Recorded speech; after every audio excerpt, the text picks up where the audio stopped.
Awal mulanya keluhannya ya sakit kepala, ada kesemutan di tangan kanan kiri gitu. Setelah berobat itu katanya ada saraf kejepit. Akhirnya saya operasi ACDF di rumah sakit lain. Sekitar 7 bulan kemudian saya ngerasain keluhan yang sama, sakit kepala lagi. Akhirnya di RF, radiofrekuensi. Tapi nah ini baru 1 bulan aku udah ngerasain nyeri lagi kepala, kayak gitu, tangan juga kesemutan. Nah akhirnya aku cari-cari dokter rumah sakit yang bisa endoskopi. Saya lihat IG-nya Rumah Sakit Mandaya itu bisa endoskopi gitu ya, jadi nggak usah operasi besar. Ya udah ketemu sama dokter Christian juga nyaranin buat dilakukan endoskopi. Jadi tindakan yang kita lakukan adalah tindakan endoskopik pada tulang belakang. Yang saya gunakan adalah AUSS ya, Arthroscopic Assisted Uniportal Spine Surgery. Kenapa saya menggunakan teknik AUS? Tentu yang pertama untuk indikasi ya, sesuai indikasi pada pasien ini. Bantalannya sudah diganti sehingga dari strukturnya sih sebenarnya sudah tidak terlalu menekan lagi bantalannya. Tetapi dengan kita melakukan AUS, kita bisa mengakses dari belakang dengan satu sisi ya, sesuai dengan keluhan pasien, yaitu hanya di sisi kanan, dengan luka yang lebih minimal. Dan kita tidak perlu membuka sayatan besar, tidak perlu memotong otot, sehingga penyembuhannya bisa lebih cepat dan komplikasinya pun juga lebih kecil, pendarahannya juga lebih minimal. Setelah tindakan yang aku rasain sih, kesemutan tangan kanan itu tadinya ada, sekarang udah nggak ada. Sekarang sih nggak ada. Biasanya tuh kalau duduk kayak gini tuh berasa beda antara tangan kiri sama tangan kanan. Kalau sekarang sama gitu, sama-sama nggak kesemutan. Saya dengan Ibu Nurul Hikmah, umur saya 40 tahun, asal saya rumah saya di Penjaringan, Jakarta Utara. Awal mulanya itu saya tahun 2024 Desember itu saya pernah ACDF. Keluhannya ya sakit kepala, terus ada kesemutan di tangan kanan kiri gitu. Setelah berobat itu katanya ada saraf kejepit. Akhirnya saya operasi ACDF di rumah sakit lain. Kemudian sekitar 7 bulan kemudian saya ngerasain keluhan yang sama, sakit kepala lagi. Akhirnya di RF, radiofrekuensi.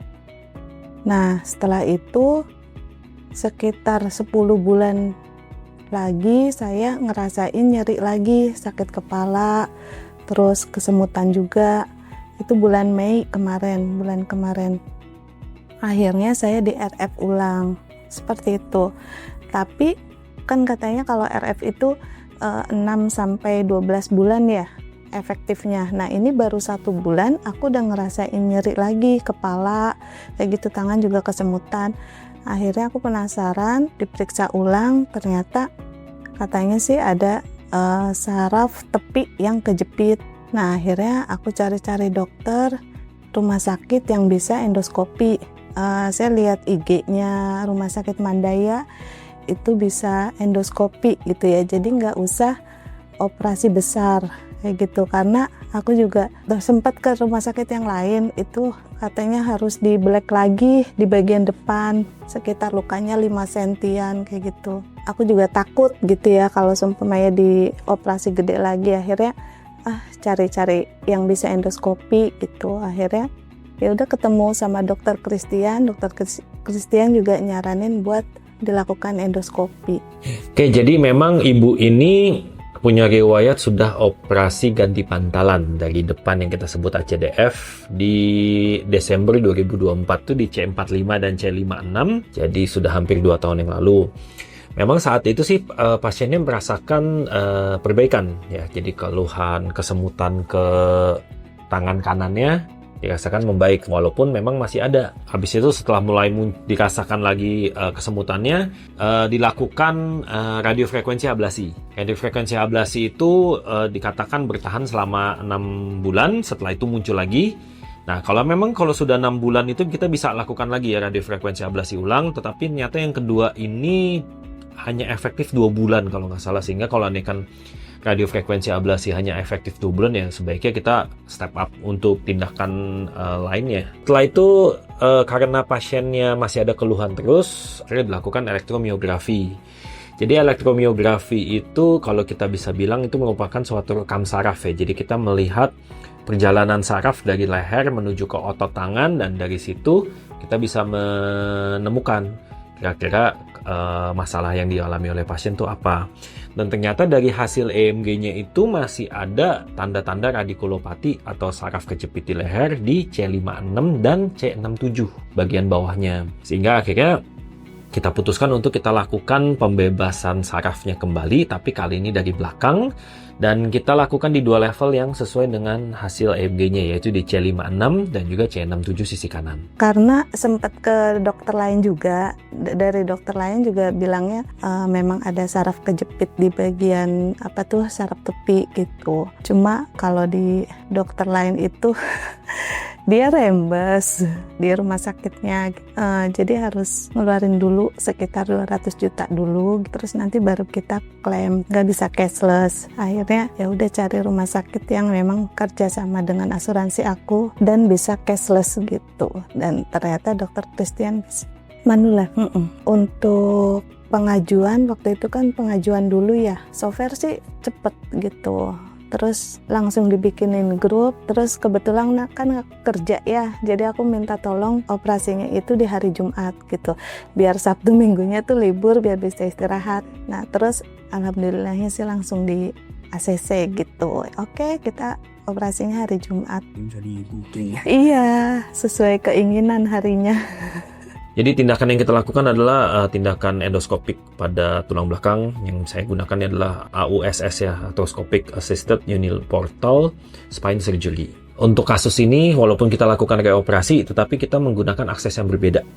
Jadi kalau yang sebelumnya itu dari depan, ini saya masuk dari belakang, sehingga hampir bisa dikatakan seperti operasi baru. Memang kalau dengan kita operasi yang kedua, ketiga menggunakan akses yang sama, ya tentu itu lebih sulit karena biasanya sudah ada perlengketan, struktur anatominya pun juga sudah berbeda ya, tidak seperti normal. Kenapa saya menggunakan teknik AUS? Tentu yang pertama untuk indikasi ya, sesuai indikasi pada pasien ini.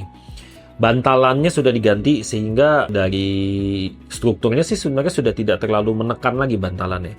Tetapi dengan kita melakukan AUS, kita bisa mengakses dari belakang dengan satu sisi ya, sesuai dengan keluhan pasien, yaitu hanya di sisi kanan dengan luka yang lebih minimal, dan kita tidak perlu membuka sayatan besar, tidak perlu memotong otot, sehingga penyembuhannya bisa lebih cepat dan komplikasinya pun juga lebih kecil, pendarahannya juga lebih minimal. Kalau penanganan sih Mandaya cukup baik ya. Setelah beberapa kali istri saya mengalami tindakan beberapa tahun, tapi kan kerasa terus dengan tindakan lain. Dan ini pun sebelum kesini mungkin udah dua dokter yang lain konsultasi, cuman penanganannya kan pasti berbeda. Kalau kita kan pengennya sembuh dengan penanganan yang resikonya kecil lah, dan gitu kan semua orang kan pengennya begitu. Nah itu mungkin pilihan terbaiknya ke sini, dan itu pun mudah-mudahan setelah dari sini sembuh, sehat, nggak ada sakit lagi, itu yang terpenting. Yang kedua mungkin pelayanan terhadap pasien ya cukup baik lah, mudah-mudahan ini tetap dipertahankan, karena kan kalau sakit itu, penanganan orang sakit itu kan